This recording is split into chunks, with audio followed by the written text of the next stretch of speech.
Salut à tous et bienvenue sur UFC Analyse et Pronostic, j'espère que vous avez tous la pêche. On va traiter aujourd'hui l'UFC Fight Night 252, Cerudo versus Song, et récap l'UFC Fight Night 251, Cannonier versus Rodriguez. Pensez à vous abonner si vous êtes nouveau pour ne pas rater les prochaines pronos, à liker si le contenu vous plaît, et un commentaire, je vous réponds toujours avec plaisir. Vous pouvez retrouver l'étiquette des pronostics sur les réseaux sociaux, Instagram, TikTok et Facebook, retrouvez les liens dans la description de la chaîne. Pour suivre toute l'actualité chaque semaine, c'est sur la meilleure chaîne du genre, Moment MMA. C'est un passionné comme moi, vous vous rendrez compte assez rapidement avec la qualité de son contenu. Pour l'UFC Fight Night 251, finalement passé de la carte principale au prélim, catégorie Featherweight, José Delgado est venu à bout de Conor Matthews par KO en à peine 3 minutes. Ensuite, catégorie Middleweight, André Petroski a su résister à 100% des attaques en takedown de Vieira et s'impose par décision unanime. Après, catégorie Lightweight, Bonfim se débrouillait bien dans le premier round avant de se faire surprendre par un kick qui l'empêchera de reprendre et s'incline donc par KO technique. Ensuite, catégorie Middleweight, Edmen Shabazian s'est débarrassé de Dylan Budka par TKO en seulement 1 minute 30. Et en co-main event, Youssef Zalal a dominé Qatar pendant 2 rounds avant de sécuriser sa victoire dans le troisième. Et en main event, Jared Cannonier a fait un comeback contre Grégory Rodriguez après s'être pris 2 knockdowns au premier round. Il a su revenir fort dans le quatrième et remporte la victoire par KO technique. On termine du coup à 3 sur 6 cette semaine, c'est raté malheureusement. Vieira qui n'a finalement pas su amener Petroski au sol. Bonfim qui s'est fait surprendre par un superbe coup de pied de Sadikov. Et le vétéran Jared Cannonier qui a su rebondir de façon spectaculaire après 2 défaites à bientôt 41 ans. L'UFC Fight Night 252, Cerudo vs Song se tiendra le 22 février, dans la nuit du samedi au dimanche, et on retrouve 5 combats à la carte principale. On retrouve en premier combat catégorie Light Heavyweight, Alonzo Menifield contre Julius Walker. Menifield, il est américain, il a 37 ans, 15 victoires pour 5 défaites. Sur les 15 victoires, 10 finishes par KO ou KO technique, 3 soumissions et 2 décisions. Pour ses 5 défaites, il a perdu 3 fois par KO ou KO technique et 2 fois par décision. Son dernier combat, c'est une défaite par KO au deuxième round contre Azamat Murzakanov au mois d'août 2024. Et il a une allonge, Alonzo Menifield, de 1m93. Il est donc opposé à Julius Walker. Julius Walker, il est américain également. Il a 25 ans, 6 victoires pour aucune défaite. Sur les 6 victoires, on retrouve 4 finishes par KO technique, 2 par soumission. Et son dernier combat, c'est une victoire, c'était au PFC 41 au mois de décembre 2024 par KO technique.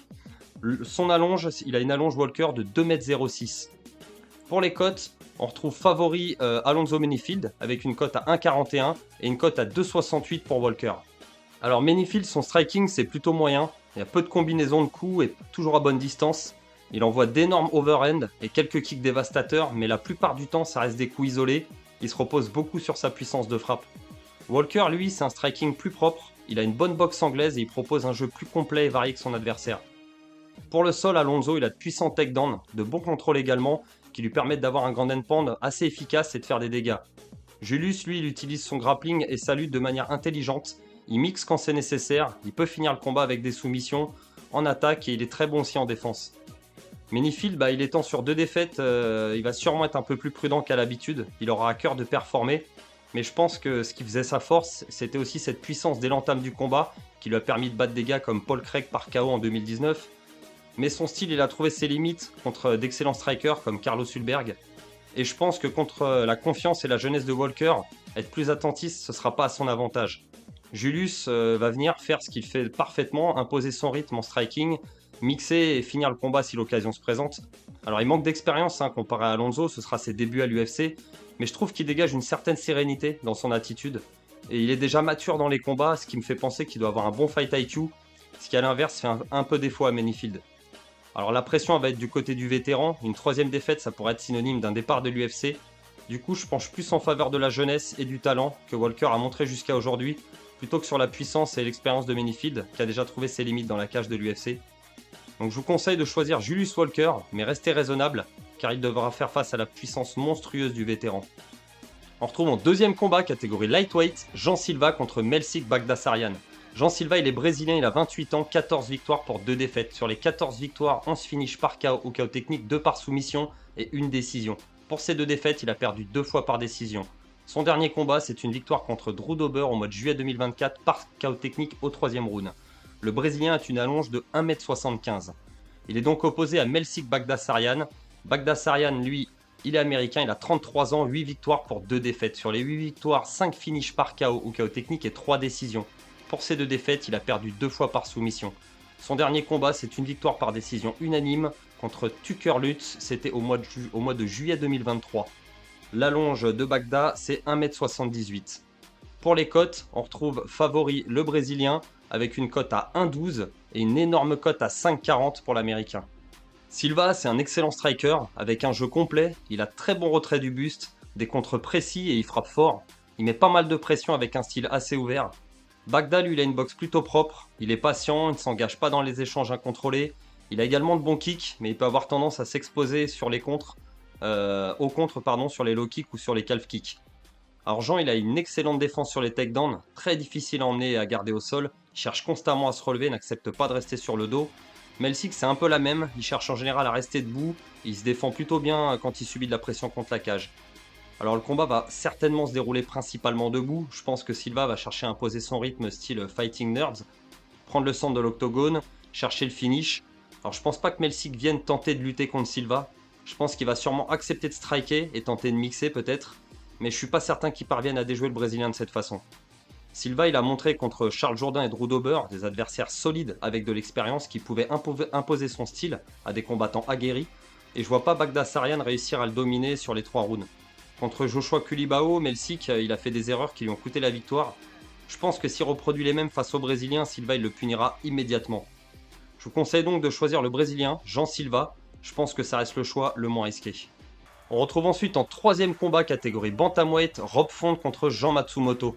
Rob Font, il est américain, il a 37 ans, 21 victoires pour 8 défaites. Sur les 21 victoires, 9 finishes par KO ou KO technique, 4 soumissions et 8 décisions. Pour ces 8 défaites, il a perdu une fois par soumission et 7 fois par décision. Son dernier combat, c'est une victoire par décision unanime contre Kyler Phillips au mois d'octobre 2024. L'allonge de Rob Font, c'est une allonge d'1,80 m. Il est donc opposé à Jean Matsumoto. Jean Matsumoto, il est brésilien, il a 25 ans, 16 victoires pour aucune défaite. Sur les 16 victoires, 3 finishes par KO ou KO technique, 6 soumissions et 7 décisions. Son dernier combat, c'est une victoire contre Brad Katona. C'était au mois d'octobre 2024. Il a remporté le combat par décision unanime. L'allonge de Matsumoto, c'est 1,74 m. Pour les cotes, on retrouve favori le Brésilien avec une cote à 1,48 et une cote à 2,48 pour Rob Font. Alors Font, il a une bonne boxe offensive, de très bons jabs surtout. Il se déplace bien, il a un excellent coup d'œil et il sait rester patient. Matsumoto, lui, il est jeune, il progresse encore, mais il a toujours des lacunes sur la distance, qui compensent avec un gros volume de frappe en tout genre, coup de coude, front kick, plusieurs combinaisons de coups assez variées. Pour la lutte, Rob, il peut subir des amenés au sol, mais il sait se défendre, il a un grappling suffisant pour pas prendre de dégâts et il sait se relever dès que l'occasion se présente. Jean, il se débrouille plutôt bien aussi en grappling, il a une bonne projection type judo, par contre sa lutte offensive elle n'est pas exceptionnelle non plus. Mais il est très dangereux avec la guillotine, il a obtenu 3 finishes grâce à cette soumission depuis 2022.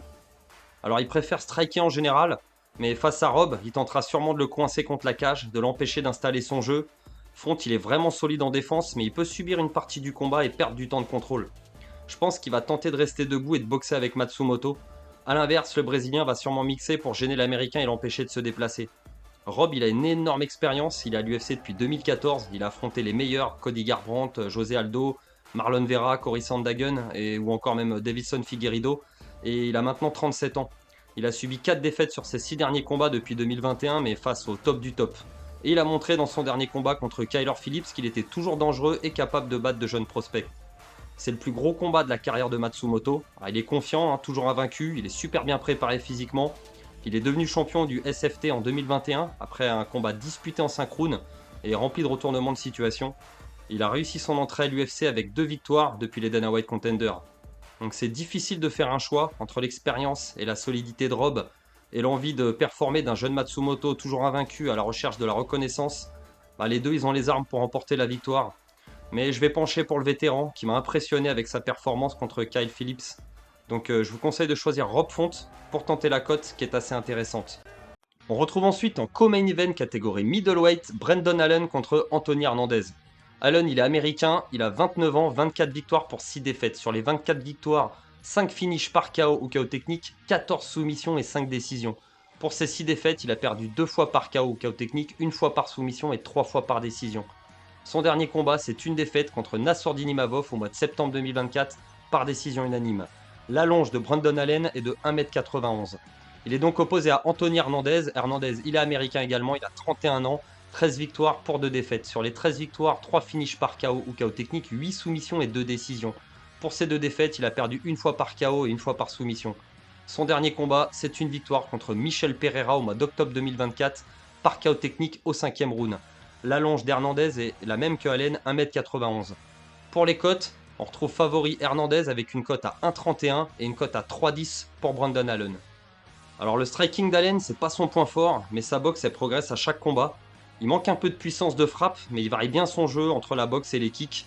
Hernandez, c'est un peu la même, un striking en progression, un style assez complet. Il se déplace bien dans la cage et il a une garde assez hermétique. Au sol, Brendan, c'est un très bon grappling. Sa lutte offensive, elle est plutôt bonne aussi. Il peut soumettre ses adversaires dans différentes positions. Alors, il manque un peu de contrôle pour pouvoir mettre en place un grand end pound suffisamment efficace. Mais il est très bon aussi en défense. Il prend peu de dégâts quand il se retrouve sur le dos. Anthony, lui, il excelle en grappling. Il a très bon contrôle au sol. Il sait lutter pour attaquer ou pour se défendre contre la cage. Il a également plusieurs soumissions possibles, étranglement arrière, bras-tête, guillotine. Je pense que les deux vont venir avec le même genre de game plan, tenter de chercher le sol et pas s'attarder en striking. Alors c'est une revanche. Hernandez, il avait déjà battu Allen en 2018 dans un combat en 5 rounds pour devenir champion middleweight du LFA. Anthony, il avait dominé Brendan dans tous les domaines et je pense que même aujourd'hui, 7 ans après leur premier combat, Hernandez, il est toujours un cran au-dessus. Brendan, il était sur 7 victoires d'affilée avant de chuter contre Nassourdine Imavov. Il avait déjà eu du mal en striking lors de sa revanche contre Chris Curtis. Il n'était pas passé loin de se faire finir par KO technique. Et contre Imavov, il a su remporter le premier round en contrôlant le combat au sol, mais sans mettre réellement en danger le français ou sans même réussir à faire de dégâts. Hernandez, lui, il a détruit 3 excellents strikers lors de ses 3 derniers combats. Shabazian, Kopilov et Michel Pereira, ils ont subi sa loi. Ils se sont retrouvés en eau profonde dès le deuxième round. Donc je vois pas Allen réussir là où il avait déjà échoué. Je pense pas qu'il pourra faire mieux debout que les 3 strikers. Et au sol, il reste un point en dessous du niveau d'Anthony.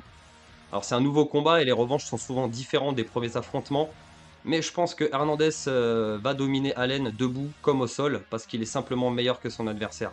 Je vous conseille donc de choisir Anthony Hernandez. Je pense que c'est le choix le plus logique. Et on retrouve en main event catégorie bantamweight Henry Cerudo contre Yadong Song. Cerudo, il est américain, il a 38 ans, 16 victoires pour 4 défaites. Sur les 16 victoires, 8 finishes par KO ou KO technique et 8 décisions. Pour ces 4 défaites, il a perdu une fois par KO technique et 3 fois par décision. Son dernier combat, c'est une défaite par décision unanime contre Merab Valishvili, c'était au mois de février 2024. Henry Cerudo a une allonge de 1m63. Il est donc opposé à Yadong Song. Song, il est chinois, il a 27 ans, 21 victoires pour 8 défaites. Sur les 21 victoires, 9 finishes par KO ou KO technique, 3 soumissions et 9 décisions. Pour ces 8 défaites, il a perdu 2 fois par KO ou KO technique et 5 fois par décision. Son dernier combat, c'est une défaite contre Petroyan par décision unanime au mois de mars 2024. Et Song a une allonge de 1m70. Pour les cotes, on retrouve favori Song Yadong avec une cote à 1,31 et une cote à 3,10 pour Henry Cerudo. Alors Cerudo, il a une boxe plutôt correcte, il a de la puissance dans les poings, il se déplace bien, il a de bonnes esquives de tête, mais il est un petit peu petit pour la catégorie, il subit souvent les jabs de ses adversaires. Song, lui, il a un striking agressif, il cherche à faire mal rapidement, il a de bonnes combinaisons de coups assez variées et ses kicks sont percutants. La lutte de Henry, c'est un niveau olympique, il a d'excellents timings sur les takedowns, il est aussi extrêmement difficile à amener au sol, il a vraiment une défense en béton. Alors il est au top défensivement, mais son petit gabarit, c'est vrai que ça lui permet bien d'être bien ancré au sol. Yadong, lui, il résiste très bien aussi contre la cage. Il a de très bon sprawl. Sur le dos, il cherche constamment à se relever sans accepter de subir la position. Je pense que le chinois, il va chercher à rester debout et obliger l'américain à striker. Il sait qu'il est meilleur dans ce domaine. Il va tenter de garder Henry face à lui pendant les 25 minutes. Cerudo, il devrait tenter de mixer. Il peut dominer Song au sol s'il parvient à le fatiguer dans les rounds 3, 4 ou 5. Henry, il a pour lui l'expérience au plus haut niveau, là où Yadong il a pêché à 2 reprises, face à Cory Sandhagen, où il avait été arrêté sur coupure, et face à Petroyan, où il a perdu par décision. Alors il aura pour lui la fraîcheur de la jeunesse, contre un Cerudo de 10 ans de plus, mais les deux ils ont un bon cardio.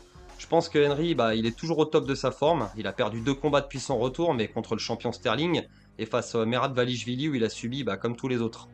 Song, il aura l'avantage de la force de frappe, mais je pense que l'ancien champion, il a ses chances de remporter la victoire en venant avec un game plan genre lutte gréco contre la cage, pression constante sur Song et puis en égrénant le temps avec ses contrôles au sol. Alors ça reste risqué de choisir le vétéran, mais je pense que sa cote, elle vaut le coup de prendre le risque. Je vous conseille donc de choisir Henry Cerudo, mais prudence, ce combat peut nous réserver des surprises. Voilà les amis, j'espère que ces pronos vont être les bons, qu'il ne va pas y avoir de changement sur la carte principale. Si cela se produit, je le mettrai comme d'habitude en commentaire épinglé. On se retrouvera la semaine prochaine pour traiter l'UFC Fight Night 253 Cap versus Almabayev. On aura le retour de William Gomis face à l'invaincu Haider Hamil. Il me reste plus qu'à vous dire de faire très attention avec les paris sportifs, c'est dangereux et risqué. Jouez toujours de façon ludique et réfléchie, de l'argent que vous pouvez vous permettre de perdre. C'est bien entendu interdit aux moins de 18 ans et si jamais vous vous retrouvez en détresse d'argent, n'hésitez pas à appeler le numéro qui est affiché à l'écran pour vous faire aider. Sur ce, je vous souhaite une excellente soirée, je vous dis à la semaine prochaine. Ciao à tous.